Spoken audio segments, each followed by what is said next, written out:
Usa ka pagtuo, usa ka tingog, usa ka katawhan.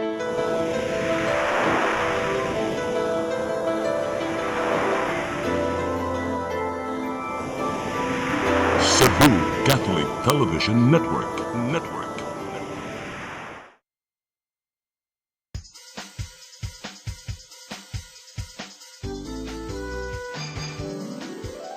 Hello Cebu, maayong buntag. Nagsunta ang kahayag nga nagsulid sa matuod, kadagan sa panghitabo. Hello Cebu, maayong buntag Pinoy.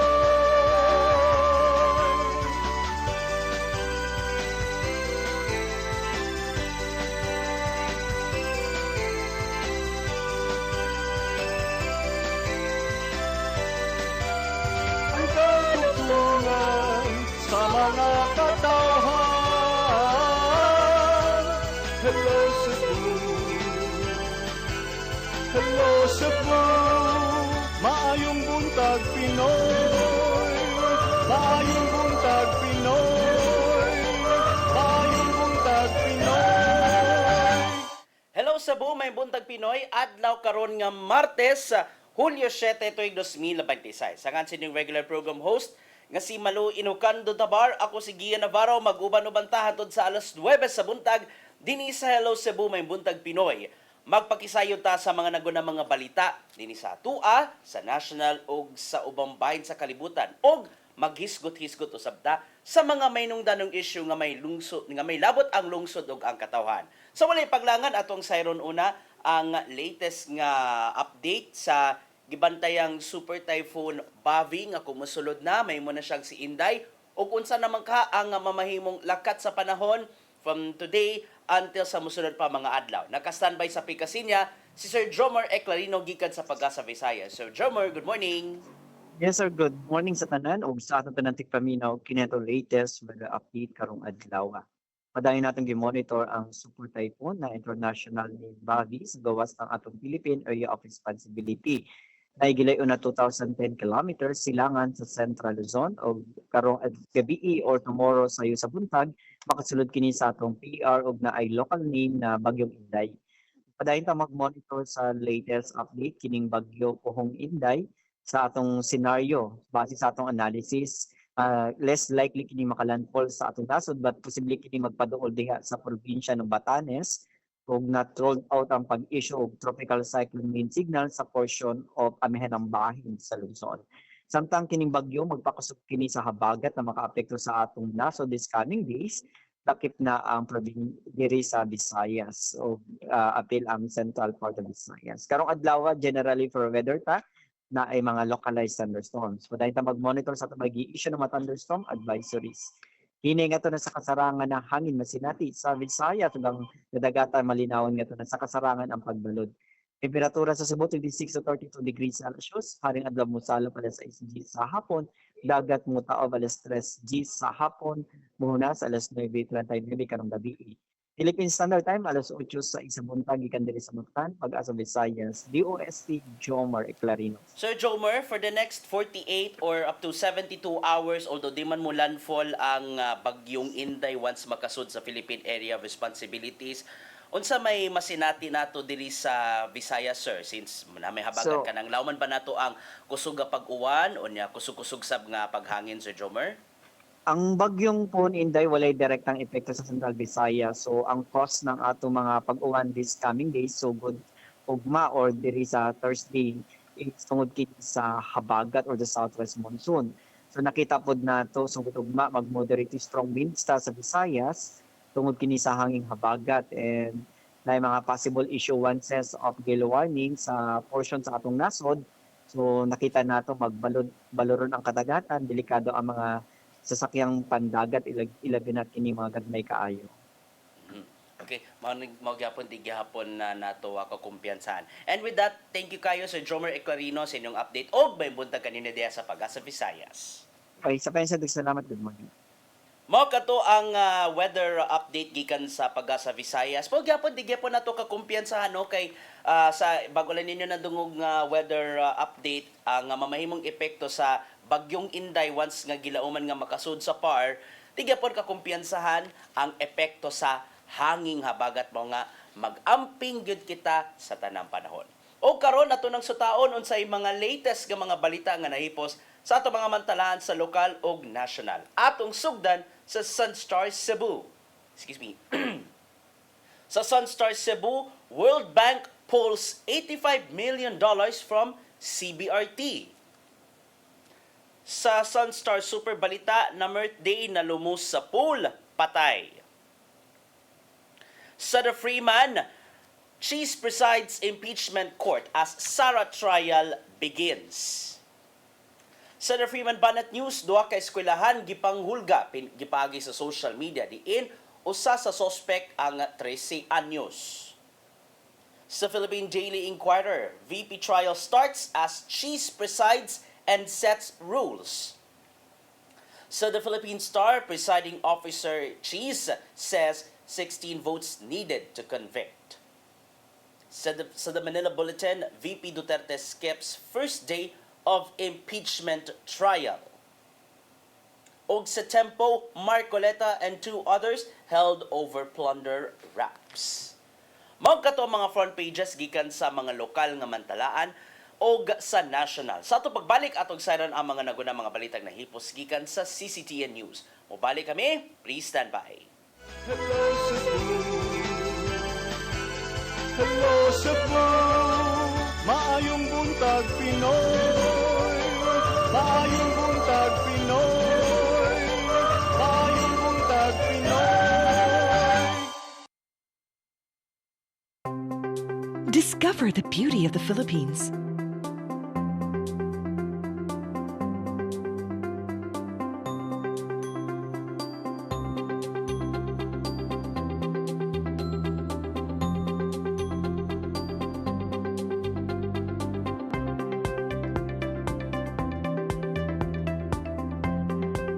With Philippine Airlines, the country's flag carrier.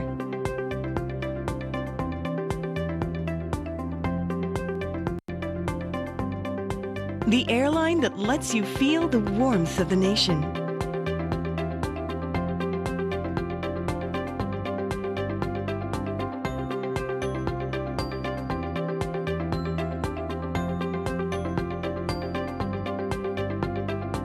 Mabuhay!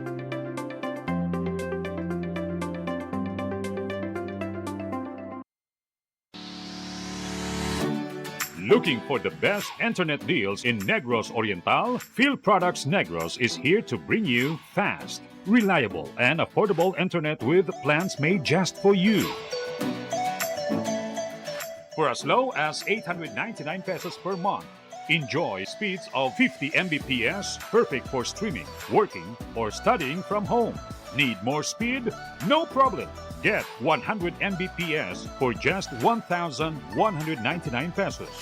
150 Mbps for only 1,499 pesos, or our fastest plan, 400 Mbps for just 2,399 pesos per month. Plus, you can add over 100 cable TV channels to your internet plan for just an additional 100 pesos per month. That's entertainment and lightning fast internet all in one. Enjoy no installation fees and start today with a 1,000 peso customer deposit. Call us now or visit our website to sign up with the Field Products Negros. You get internet that's affordable, reliable, and local. Field Products Negros, bringing you closer, faster. Call us at 0917-631-5240 or visit our website www.fieldproductsnegros.net or our Facebook page, Field Products Dumaguete. Subscribe now. Hello Cebu, hello Cebu, maayong buntag Pinoy, maayong buntag Pinoy, maayong buntag Pinoy. Balik ta Sa Hello Cebu, may buntag Pinoy ug karon nato lang sayran ang mga nagunang mga balita gikan sa CCTN News. Naguna sa ato mga balita karong buntaga, nibuilo na kagahapon ang impeachment trial ka Vice Presidente Sara Duterte diin na panahon na napilian sa mga kakaubanan si Senator Cheese Escudero isip presiding officer. Atong balikan ang mga highlights sa unang adlaw sa impeachment trial, pinagining report. Nagsugod na ang giatangang impeachment trial kang Vice Presidente Sara Duterte sa Senado. Mabot sa 21 ka mga senador ang present o gibuat ang ilang tulubagon isip senator judges sa impeachment court. Naausab ang habig sa prosecution o defense panel alang sa preliminary discussion. Nasabutan sa House Prosecution Panel nga tukion ang giingong hulga ni Vice Presidente Sara Duterte ngadto kang Presidente Bongbong Marcos Jr. o mga kaalyado nga mao ang usa sa mga impeachable offense. Ato sa pagsugod, gibuksan ni Senate President Sherwin Gatchalian ang botasyon alang sa pagpili sa presiding officer sa impeachment court. Apan gikabalak-an kini sa managsuong kahitano og mibarog nga mas mayong sundon ang konstitusyon diin ang Senate President mao ang mo preside sa impeachment court. The prosecution is here. I think they're ready. The defense is here. I think they're ready. Let's give the Filipino people, a fair trial. Hindi po fair kung pipiliin natin kung sino kahit sinong magaling, kahit ako piliin nyo. Hindi ko po tatanggapin yon kasi mali po yon. We give effect to the intents of the framers of the Constitution. With this vote, did we give effect to the intentions of the framers of the Constitution? Sinabi nga Senate President ang magpe-preside. Human sa botasyon, napilian nila si Senator Francis Cheese Escudero as a presiding officer sa boto nga 12 ang pabor o 8 ang supak. Sa dang gipangayuan og reaksyon ng mga kaubanan sa Senado, nakita nilang gisunod nila ang nangaging mga lagda. Apan hugtanong gikabalak-an sa managsuong kayetano, ingon man sa mga senador gikan sa mayorya nga wala gitahod ang mga framers sa konstitusyon. Wala ni tambong si Vice Presidente Duterte sa unang adlaw sa hearing, apan anaa ang iyang mga abogado dungan sa ilang pagtahod sa mga prosesong himuon sa impeachment court. Gian Navarro, CCTN News. Samtang sa mga balita dinhi sa ato, serye sa mga hulga sa pagpamumba ug uban pa nga mga hulga sa pagpagatake nga natala dinhi sa Dakbayan sa Sugbo, seryosong girespondihan sa mga otoridad. Hinungdan nga mipaymangno ang mga tinugyanan sa balaod nga masakpan og hayan masilutan ang mga nagpaluyo sa mumatang sa hulga. Anyang dugang kasayuran. Daling girespondihan sa mga otoridad ang lain-laing mga hulgang nadawat gikan sa nagkadaiya mga establishmento. Niadtong Biyernes sa gabi, gitubag sa PNP disaster teams o guban pa ang bomb threat sa kamall sa IT Park Dakbayan sa Sugbo. Subsob ang nimong pagsusi, entero palibot sa mong mall, human nakadawat og report kagingong nakasud ang improvised explosive device sa pansayan sa second floor. Human sa tumang pagbahas-bahas, negatibo sa bisan unsang explosive device ang maong mall. Pero sa akong pagtanaw, istorya na po sa atong CD, wala gyud klaro nga kalit lang yung suit. But ang ato lang masigurado lang yun, maniguro ta, o naata karon doon. Samtang lain-laing hulga ang nitumaw sa ubang establishmento gamit ang social media. Pagkasabado, giblotter nga to sa PNP ang giingong suway nga hulga sa pagpamusil sa Inayawan National High School. Nasakpan ni noon sa mga otoridad nga sa 13 anyos kilalaki ang nagpaluyo nini o gipaubos sa intervention sa DSWD. Nagdegatibo sab sa bomba ang usa ka condominium building human girespondihan ang maong hulga niadtong Domingo sayo sa buntag tungod kini sa paspas nga pagtubag sa mga pulis ug disaster team. Maong nagkanayon si Consel Dave Tumulak nga kini nagpamatuod nga giseryoso sa mga otoridad ang matag hulgang nadawat kay matud pa dili kini angayang kakumpiyansahan.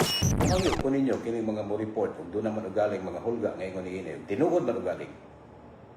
Pangita mo bisan kinsa nga mga law enforcement agency o baka kinsa mga tao nga naa sa gobyerno o baka doon na mo'y mga kaila nga dali lang makakonect nga to sa atong kapulisan. Padayon ng investigasyon sa PNP nga mo'y nangunay sa pagsusi kung kinsa man ang nagpaluyo sa ubang matang sa hulga. Qualify na lang po ta kay it turn out nga dili di tinuod. But just the same, usa na siya kadakong pagbalda sa eskwelahan o operation sa usa ka negosyo, and this could lead to economic problems later on kung ato na sigihon. Kalabasan sa Presidential Decree No. 1727 ang atubangon sa mga nihimo og bomb threat, apil na ang bomb joke. Silutan ang mga nagmalapaso nini og hangtod 5 katuig pagkapriso og multa hangtod sa 40,000 ka pesos.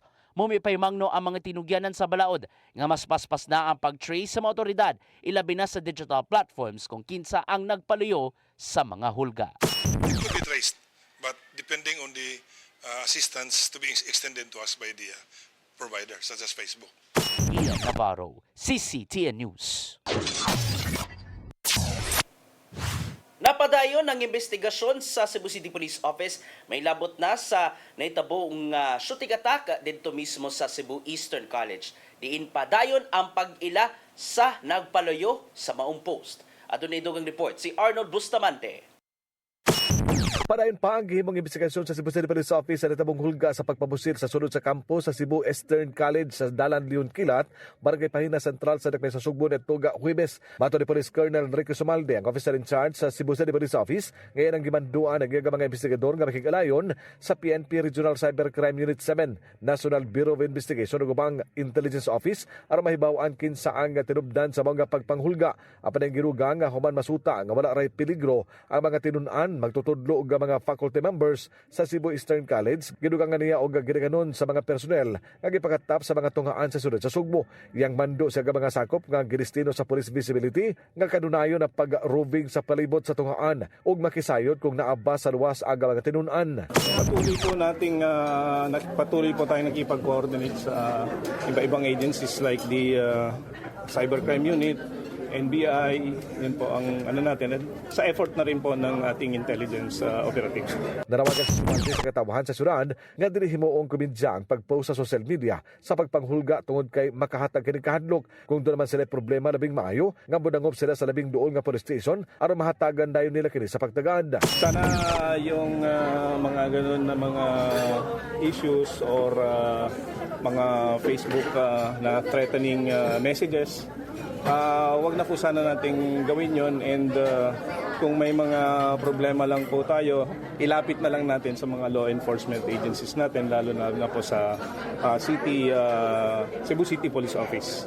At makikipagtulungan po kami sa community and sa mga individuals po natin na medyo nakakapag-isip ng hindi maganda. At lagi pong nakaalalay ang Cebu City Police Office sa security po ng community natin, ng mga estudyante natin, at sa lahat ng school administrators. Kahirumduman nga human makadawat og report ang Carbon Police Station 5 sa hulga sa tunghaan, nagpakatap dayon ng CCPO ug mga personnel uban sa pakikalayon sa Explosive Ordnance Disposal kon EOD, Cebu City Disaster Risk Reduction Management Office, Barangay Pahina Central Barangay Public Safety Officers kon BPSO ug mga tinugyanan sa tunghaan. Gidusa dayon ang inspection ug security assessment sa tibok campus kung doon na ba'y kadudahan nga butang sama sa bomba. Gipagawas ang tanang tinun-an, magtutudlo, faculty members ug mga trabahante sa tunghaan aron ipahiga pagsusi sa tanang suog kung nasuta nga luwas ra sa peligro ang tanang tao sa sulod tungod kay wala sila nakita nga problema.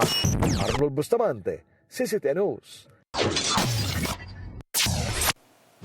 Samtang pipila ka mga tunghaan dinhi sa Subo, gihulgan usab sa pagpangatake o gumikaninig suspenso una ang klase ilabi na sa syudad sa Talisay.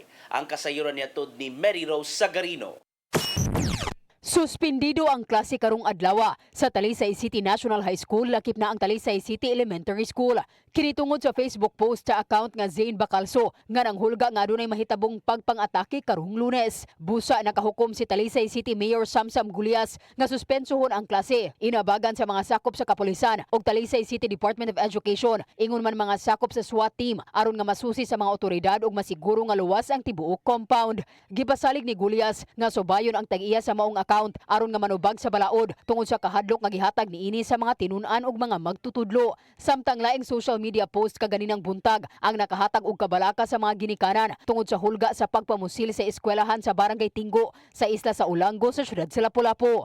Usa ka individual nga adunay username nga Leonido Inok ang ni-post sa pagpanghulga buntag sayo apan gidelete kaganinang udto. Sa iyahang post, nihulga nga masusama sa pagpamusil sa Tacloban City ug nibahad sa pampublikong high school sa Barangay Tinggo. Nipadayag kini og kasuko may kalabutan sa giingog pagpangbuli sa iyang igsuon. Pipila sa mga ginikanan ang nipadayag og kabalaka sa kaluwasan sa ilang mga anak. Ang pipila ang nag-share sa mensahe ug nanawagan sa mga otoridad nga moaksyon gilayon aron masiguro ang kaluwasan sa mga estudyante ug mga kawani sa tunghaan. Si Kapitan Odi Flores nagkanayon nga nipakatap og kapulisan ang Ulango Police Station sa eskwelahan aron pagsusi. Wala lang una gisuspenso ang klase.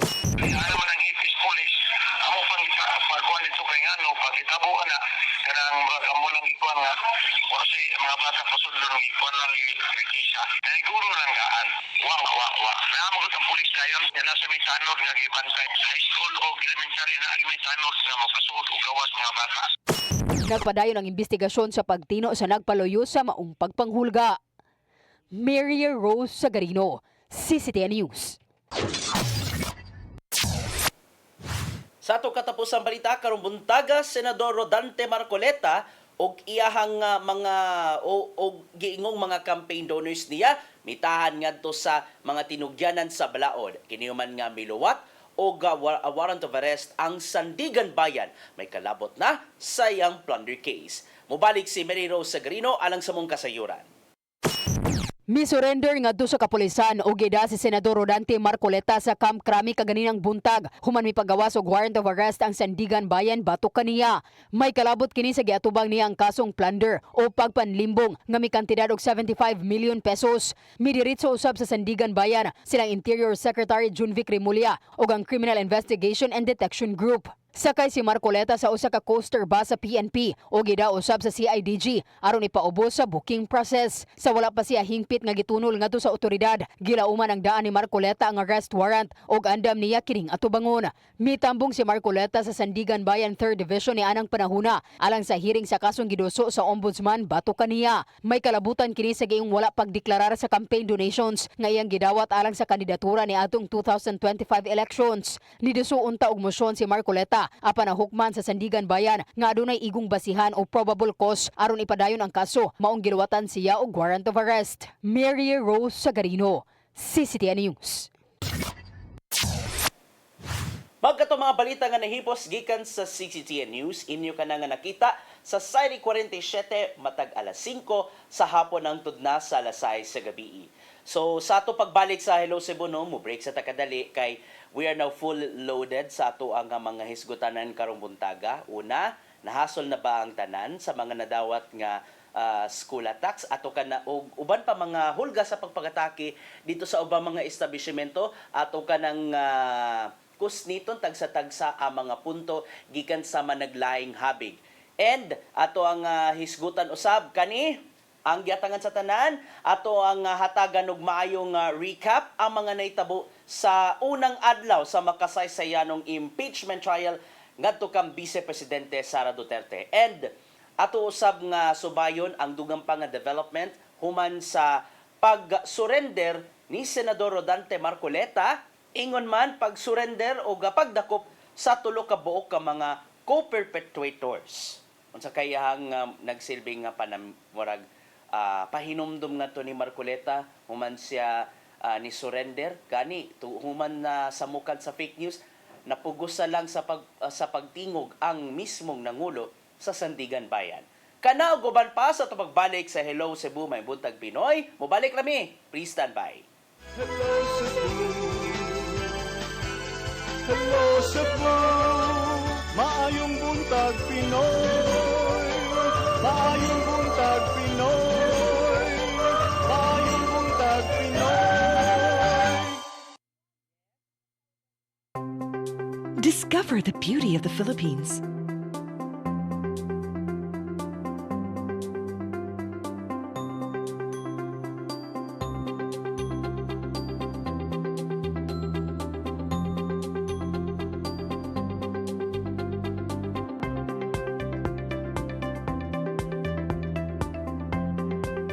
With Philippine Airlines, the country's flag carrier.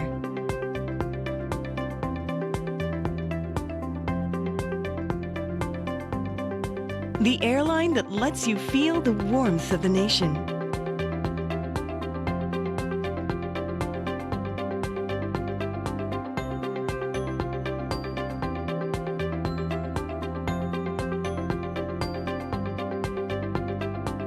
Mabuhay!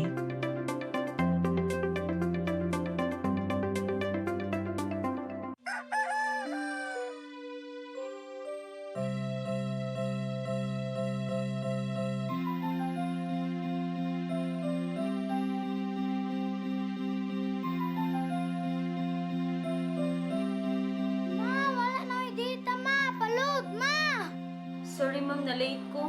Nangita pa mong gusto para internet sa kong anak ma'am. Ay, wala na yung problema. Pag-sinisibo.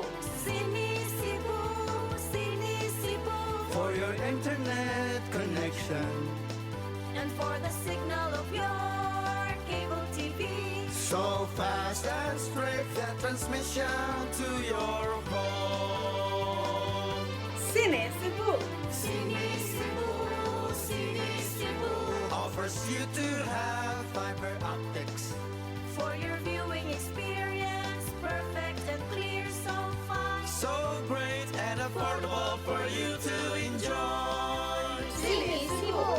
Cine Cebu Television Network Incorporated offers fiber to the home broadband internet bundled with fiber to the home cable TV connection. Cine Cebu Television Network Incorporated with its operation in Metro Cebu and the whole province of Cebu soon. And affordable for you to enjoy. Sinisibo.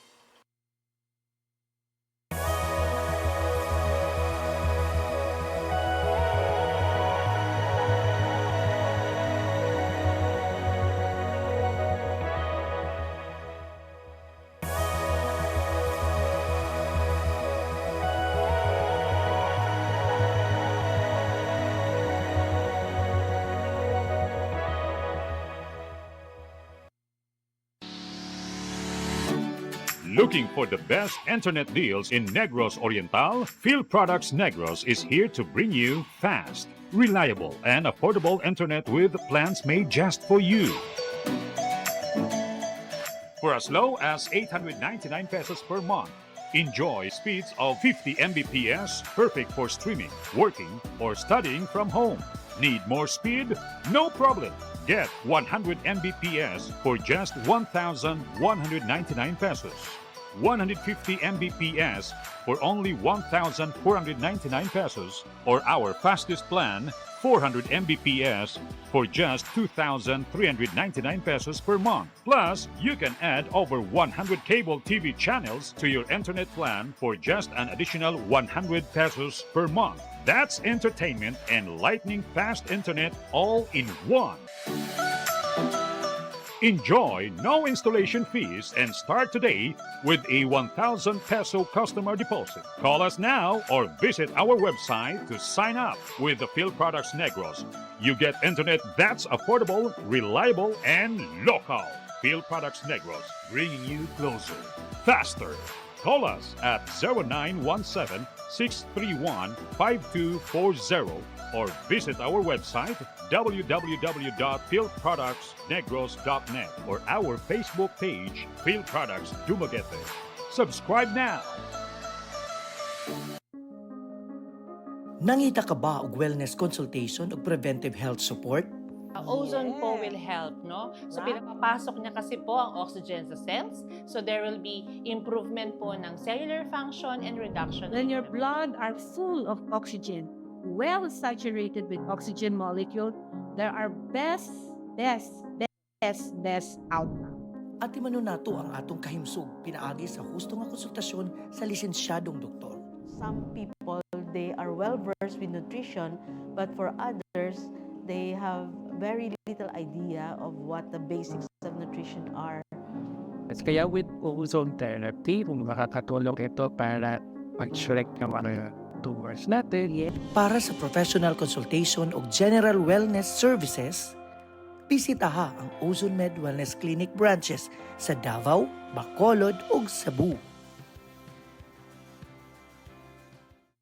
Hello Cebu, hello Cebu, maayong buntag Pinoy, maayong buntag Pinoy, maayong buntag Pinoy. Balik Balita sa Ilo Cebu, may buntag Pinoy, siringin for Malu Inocando Tabar. Ako si Gia Navarro, magtiwas ta sa paghisgot uguban pa, hangtod na sa alas 9 sa buntag. Atong oras, Philippine Standard Time, alas 8:32 da sa buntag. Atong sugdan sa dinisa to ang lokalidad, medyo honestly on my part, hasod kaayo makabalita tag na mga nadungog nga mga serye sa pagpamumba or serye sa hulga sa pagpamumba o serye sa mga pagpamusil. Hinungdan nga nakaingon na lang gyud ang mga kakaubanan, not only mga kakaubanan sa media, maski kamo mga madlang people, no, makaingid mo nga hasulan, no, nagtinubagay abi kay nabalita na let's say abi kay nabalita ang let's say what happened kining inyo nakita kanang sa IT Park last Friday nga una natong na break pagka Biyernes sa hapon sa newscast unya karon nato na himuan og follow up may tungod niya na would you mind nga abi kay gibalita naman ang maong matang sa bomb threat ni gara na sab ang uban pa mga manghulgaay niabot na noon ang lain na sab nga hulga dito sa Horizons 101 last Sunday. May nalang sa isa buntag unya may nalang wala ginakit ang mga bomba ug uban pa human nga sub-sub kining gisubay sa masakop sa otoridad. And kung isgutan nato ang mga pagpangatake sud sa eskwelahan, nasugdan na dito sa after what happened dito sa Tacloban, nasundan ka na sa Cebu Eastern College, hangtod nga niabot na sa Inayawan, then later on niabot na pagid sa kani maning sa dakbayan sa Talisay City National High School og usa ka tunghaan dito sa isla sa Ulango. Hinungdan nga nakahatag kini og kahasol ngadto sa publiko. Ambot lang nakaingon na lang wabakata gigaba-gabae ani no. Pero kung boto na naon after what happened dito sa Tacloban City, nigara na ang mga manghulgaay una kasagaran pagyud mga dummy accounts pa nga sayon ra kaayo himuon unya dali ra sab kayo tangtangon dali ra sab kaayo i-deactivate man gini nakahasol basta mugara na sab nang inga ng mga manghulgaay whether tinuod bagyud na do na bay kanang dunot sige Tagalog nato sagad hanggang buto nga kalagot o di ba ka gusto mo himo og kasamok or the worst ingnan taog for the prank kahasol no later on, matuman after aning nga to programa, matuman ko sa matuman ang inyohang team dito sa DepEd 7 kay maghimo ta og nindot nga follow up. May tungod aning series sa mga pagpahulga. Unsa nay sunod nga for sure kabalak-an gyud na sa DepEd. Pero ang sunod nga pangutana ani mga kaygalaan Kuya Robert, unsa kaha ang sunod nga lakang on the part of education sector aron dili na mugara. That is aside sa kaning nipatuman na sila sugot ng mga lakang gani ato pangutana si Regional Director Arturo Bayocot kung pabor ba siya sa smartphone ban nga gi-impose sa ubang local government units sama na lang dito sa lungsod sa Dumanhog. And unsa pay dugang pa nga mga safeguarding measures aron dili na mausob ang maong matang sa pagpang-atake o di ba ka hulga sa pagpag-atake. Kung atong mabantayan no ang mga serye sa mga mensahe sa mga shooting attack or shooting attempt sud sa eskwelahan nga kaluoy sa Ginoo negative ra gyud in town. Kasagaran sa mga hinungdan ani no bullying. Unsa ba kay lakang sa DepEd 7 ani aron dili na mopasulabi pa ang bullying. And aside sa DepEd unsa pa ka ang for sure the Cebu City government also doing its part. Una, sa pagsuta kung kinsa gyud ang nagpaluyo sa mga matang sa pagpang-atake. May nanoon katong dito sa habig sa barangay Inayawan no ang nasakpan gyud sa mga authorities 13 anyos dito katong naghimo og ing ato nga kanang attempted nga attack using the social media and karon gipaubos na sa intervention sa Department of Social Welfare and Development.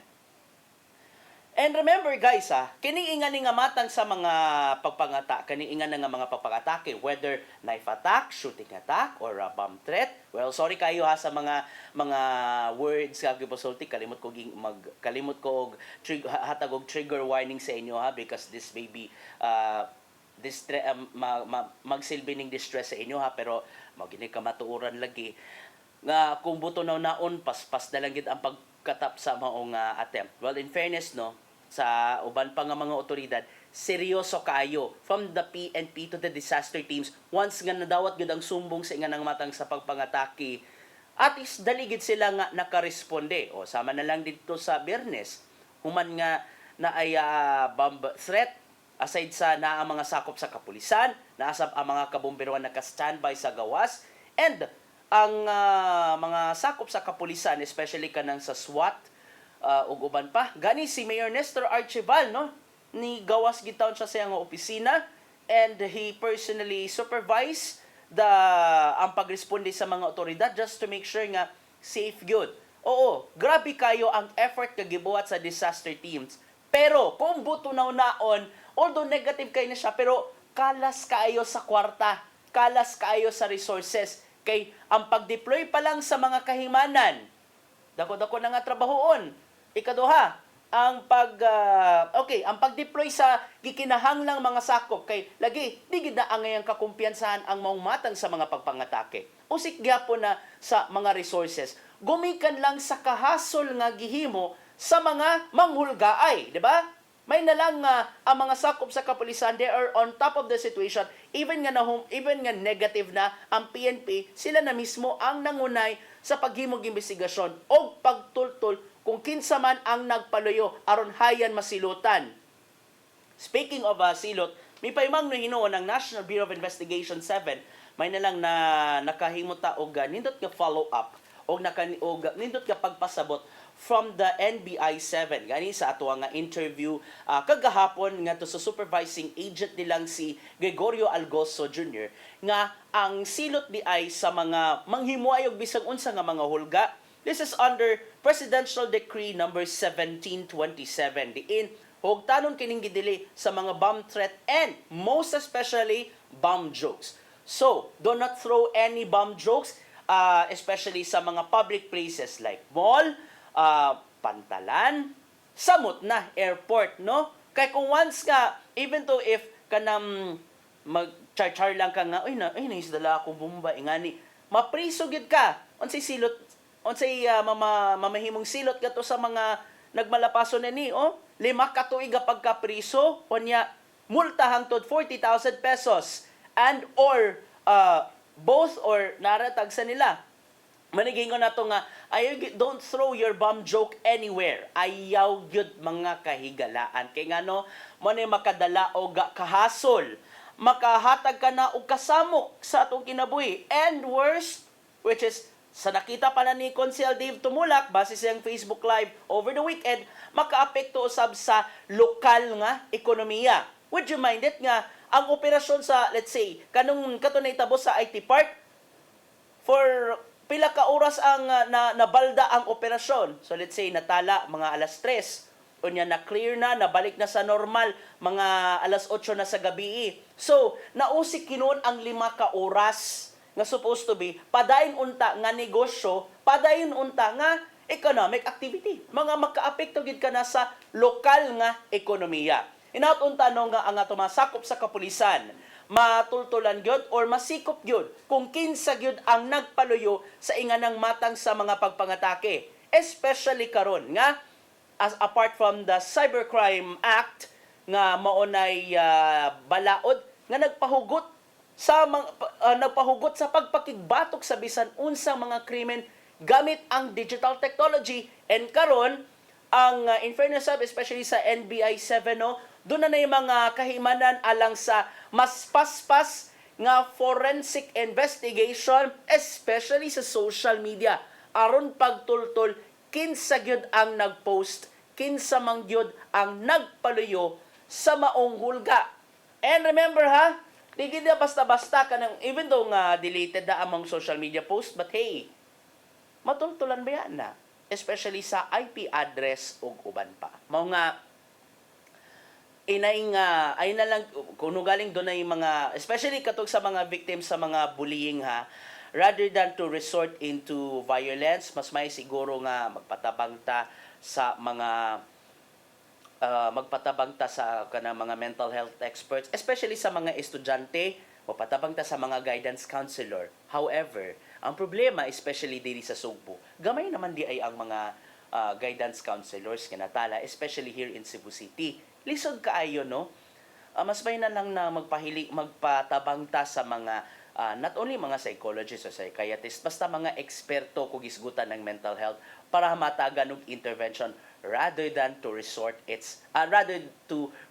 into being a violent. And sige, not only sa mga bata, apil na ang mga hamtong kuno galing if you feel nga medyo na bully ka or medyo na nahasod gid nga naka-apekto gid sa imong mental health, ay na lang gid in town paghimong bisag unsa makagubot or kahasol nangop gid ta sa mga batid kung isgutan ang mental health. Diba? Especially nga mas may nungdanon ning panahona ang mental health not only sa mga bata kundi alang na usab sa tanan aron dili na makamugna og bisan unsa nga matang sa kahasol. Alright. Bali na sabta sa lain nga hisgutanan kani nahitabo na gyud ang giatangan sa tanan, nahitabo na gyud ang makasaysayanon nga impeachment trial kang Vice Presidente Sara Duterte. Diin sa unang adlaw, would you mind nga first 20 in fairness na murag pelikula, no, first 20 minutes pa lang naanay tensyon sa impeachment trial kagahapon gumikan kay niduso og motion ang mga kakaubanan nga mag-elect na lang og mamahimong presiding officer sa impeachment proceedings. O kinsa man ang mangulo sa impeachment court. Ang giduso sa mga kakaubanan, si Senator Chis Escudero. And remember, last year, silang Senator Chis baya ang naghimo og kanang motion nga kanang I mean nag-approve sa decision nga i-archive ang una nga impeachment complaint batok ni Vice Presidente Sara Duterte. And karon nga naa siya sa bag-ong mayorya, siya ang presiding officer, hinungdan nga kalit lang nagdrama nanasab ang managsuong Cayetano. From the soundbite that you heard earlier sa ato ang mini newscast, wala nila gikauyunan sa managsuong nga Cayetano ang motion kay hugot nilang gihimug-atan nga ang Senate President matud pa maoy presiding officer sa impeachment proceedings kay lagi doon ay mga reference kay lang gibuhat isip pagrespeto na matud pa sa mga constitutional framers. Gani ila nang gilakip ang lagda ni former Chief Justice Hilario Davide Jr. Former Chief Justice Hilario Davide nga malagi na under the Constitution ang may tabuan nino kung ang presidente may gipaubos sa impeachment proceedings, ang Chief Justice na mismo may mangulo. Anything lower than the president nga na ay impeachable offense o niya ipaubos sa impeachment trial, pwedeng ang Senate President or pwede maka-appoint o kinsa nga presiding officer. That's according to the Senate rules. Tungod na, wala gid na nahalin, especially on the part of the minority. I would like to correct ha, katong report kaniya, I would like to correct ha, minority gud ang una nga ni-react o una ni himugat nga, or ni question, nga nung kinanamapaman nga mopili og presiding officer.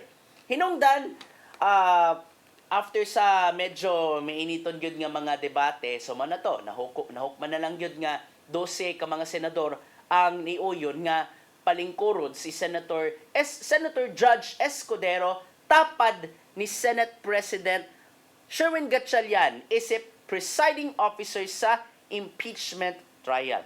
And tungod niya nagibutig ni Escudero nga the 16 votes from the senator judges ang gikinahanglan aron ma-convict si VP Sara because of some mga impeachable offense. Just to give you a recall on sa mga impeachable offense, kanang questionable yung paggamit sa confidential funds. ang una nilang article of impeachment nga ilahang sukit-sukiton mao ang nimong hulga ni Duterte ngadto kang Presidente Ferdinand Bongbong Marcos Jr. og mga kaalyado. Hinungdan nga tungod anang baruganan sa presiding officer, sa pagpili pa lang sa presiding officer, medyo nagkainit na. Gani, doon na mga ni chuwariwak or mga na-agree sa habig sa nila nga Cayetano nga mao ang mga sakop sa minority. Pero bisan pa man sa mong drama, ni Builo na noon ang dagan sa impeachment trial gumikan kay nakahigayon na usab sa pagtuki, nakahigayon na usab sa pagpaila ang mga sakop sa prosecution panel o sa defense panel. Although wala si Vice Presidente Sara Duterte na ng panahon na, wala siya ni Tambong, iyan na lang gitugyan ang mamahimong explanation ngadto sa mga sakop sa defense team. Gani, on the opening statement pa lang, medyo init na ha, nagkalantugi na gayud ang habig sa prosecution o sa depensa. Gani, medyo nagkalalis lang hinoon kadali silang Kongresista Jervil Ruistro o ni Attorney Sison gikan mismo sa habig sa depensa. So ato paminahon unsa nga matang sa kainit ang ilang lantugi. I hope na prepare na ang ato nga playback. Ato paminahon ang portion sa ilahang mga opening statements nga nisangpot sa ilahang debate. Roll VTR. Give me comment. May I just clarify if the lead prosecutor is now making a motion to arraign the respondent accused? Your Honor, whether this is arraignment or otherwise, the motion of the prosecution is very much consistent with the Senate rules on impeachment. I think the question, Your Honor, is very simple. As I have It's mentioned, Your answerable by Honor. yes or no, Your Honor. Rule Is the 7, lead prosecutor, Rule 9, is the lead prosecutor Let this not be a debate between the requesting councils. for the respondent accused to Counsel be for arraigned, Your respondent, Honor? kindly make your comments and avoid asking questions from the counsel for the prosecutor. We will recognize the counsel for respondent for comments on the motion and the manifestations made by the lead prosecutor for the House. You may proceed, ma'am. Thank you, Your Honor. I believe I have a standing question to the lead prosecutor, and I would like to ask her for the legal basis for requiring the respondent to be arraigned today. Okay, inyo nadungog ang nahimong lantugi nilang Attorney Sheila Sison on the part of the defense panel og si Kongresista Jervil Ruistro gikan sa habig sa prosecution. And after sa maong lantugi no, nakahigayon gid sa pagpadangat sa ilang mga opening statements ang prosecution panel ug ang defense panel.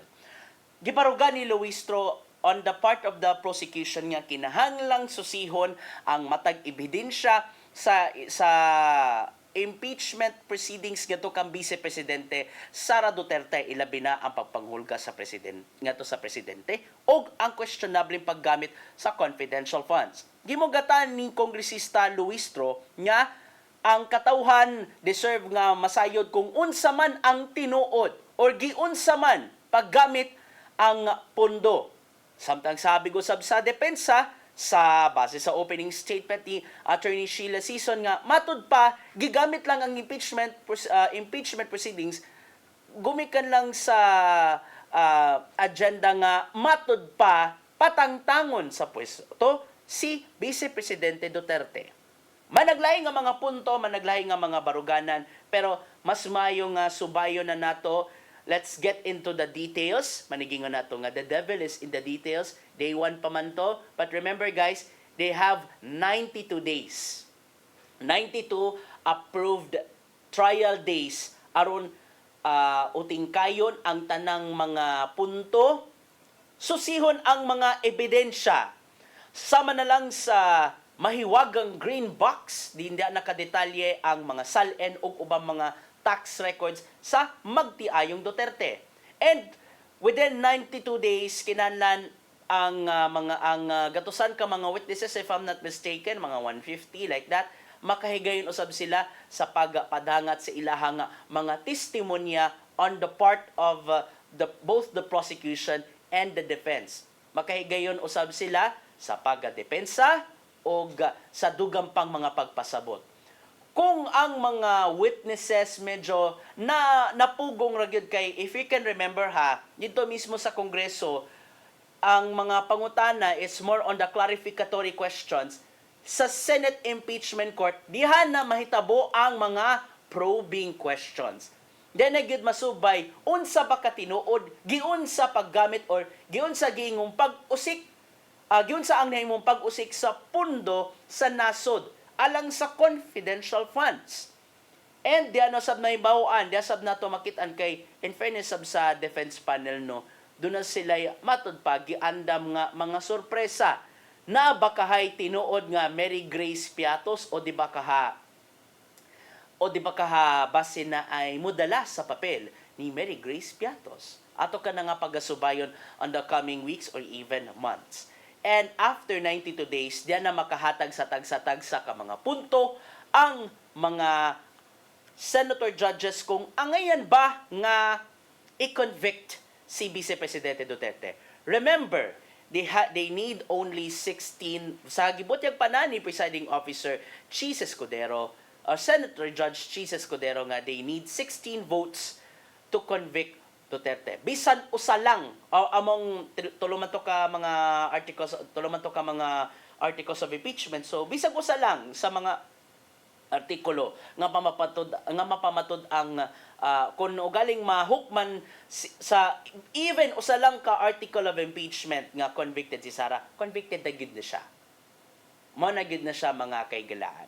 And mo na atuang pagbantayan. So later ang ikaduhang adlaw sa impeachment proceedings unsa kaha ang sunod nga sumpay sa giatangan nga sugilanon sa katawhang Pilipino mahitungod sa maong drama sa matang sa pamulitika. Mani ato ang pag-aatangan matag karon og unya busa standby lang mo diri sa CCTN 47. And minapatay gamay nga nabiling oras ato ang lakbitan usab ang nahitabo nga pag-surrender. Kung makabantay gid mo kagahapon sa impeachment, 21 ra ka mga senador ang nanambong kay nganuman. Apil sa ba wala nakasalmot sa impeachment mo si Senador Rodante Marcoleta. Kung diin ni surrender gid siya ngadto sa mga otoridad especially sa CIDG, human siya nalutsan og warrant of arrest gikan sa Sandigan Bayan gumikan sa kaso nga plunder. Kana may kalabutan kana sa 70 million pesos plus 70 million pesos plus nga campaign donations nga giingong gidawat ni Marcoleta sa dihang siya pa ang kongresista sa Sagip Party List. Nagatang na ba mo sa iyahang mugshot ato siguro gipakita kung saman ang itsura ni Senadora Marcoleta? Well, kung ino mabantayan, ato na lang nang giblur ang ilang mga dagway gumikan sa pagsunod sa Data Privacy Act. So, pasensya na, may buhok si Marcoleta, mga nakaingon na lang, okay, sige, kamanay mag-igok, kamanay mag-hukom sa itsura. And apelo sab sa mga ni-surrender or nitan nga to sa mga otoridad, ang mga co-perpetuators niya nga mo'y campaign donors nga mao si kanhi kongresista Michael Defensor o negosyanteng si Joseph Espiritu. Sila nag-atubang og kaso nga plunder. And remember, plunder is kaning non-bailable na siya nga offense. So in fairness to, ang tulo ka buok ka mga co-perpetrators ano to, ni nadakpan na gyud sa otoridad kay ang ikatulo nadakpan man to kagabi sa mga sakop sa kapulisan. O gumikan kay malagi na kaingon nato nga basta mapriso moandar na gyud na ang I don't know kung tinuod ba gyud ni o di ba ka ni andar lang gyud siya sa iyang mga nakatunan sa sakit-sakitan School of Acting. Gumikan kay gibutyag sa mga otoridad nga kaninding si Senador Rodante Marcoleta gidala sa tambalanan gumikan sa hypertension and chest pains. Ingani gid may tabo no? Basta madakpan manggani ang mga dagkong opisyal mo under gid ang mga kanang mga comorbidity sa kalawasan. I don't know kung tinuod ba gyud na or nagsakit-sakitan lang gyud na siya. Well, ang gibutyag sa otoridad ilang giobserbahan ang kahimtang sa panglawas ni Marcoleta labing menos duha ka adlaw ilang obserbahan aron subayan kung sa man ang sunod nga lakad. Ibalhog ba siya sa regular nga bilangguan o di ba ka ipaubos na siya sa hospital arrest. O gumikan niya na mga kaigalaan, no? Gumikan sa grabe ka, highly polarized nga mga opinion, highly polarized nga mga baruganan sa social media. What happened? Napugos na lang yun in town sa pagatingog ang Sandigan Bayan 3rd Division. Kung diin, nagkanayon ang chairperson nila nga si Associate Justice Carl Miranda nga gibuhat ra gid nila ang ilahang nga trabaho, gihimo gid nila ang ilang mga responsibilidad, pinasubay sa mga lagda sa balaod o pinasubay sa mga ebidensya. Mga gitatog gid nila kung unsa man ang mamahimong desisyon, it is purely based from the evidence o sa mga statements o sa mga pagsaysay o digid sila magpadala sa kung unsa man ang public clamor. Manigingon nato nga pero dungan silang pasaling nga ipatigbabaw gid nila ang due process. Unsa man ka mamahimong dangatan sa mga kaso, no? Labi na nga gihimog atad gid sa habig sa nila nga Marcoleta nga matod pa gitag-sa-tagsa ra gyud na sinuon sila. However, ang mga DDS medyo sad kaayo sila pero kuyawan, no? Gi-glorify gid sa mga DDS si Marcoleta isip tigpanalipod, no? Alang sa nasod pero kinila kung ang akong banat na lang ani special sa mga DDS, would you say that to the 11,000 employees sa ka-TV network? Gumikan lang sa kadaot sa political agenda ni Marcoleta. Alright, gumikan kay nagkanipis naman ang ato nga oras, ato nga siren unsa man kaang giandam nga pulong o kinabuhi ni Tatay Dodong Limchua.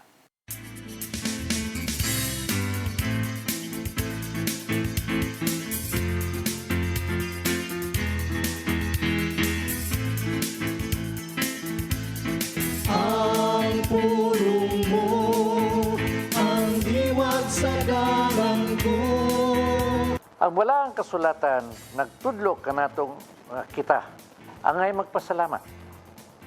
Sa Episo 5:20 nagingon, sa ngalan sa atong Ginoong Hesukristo, pagpasalamat kamo kanunay sa Dios Amahan tungod sa tanang butang.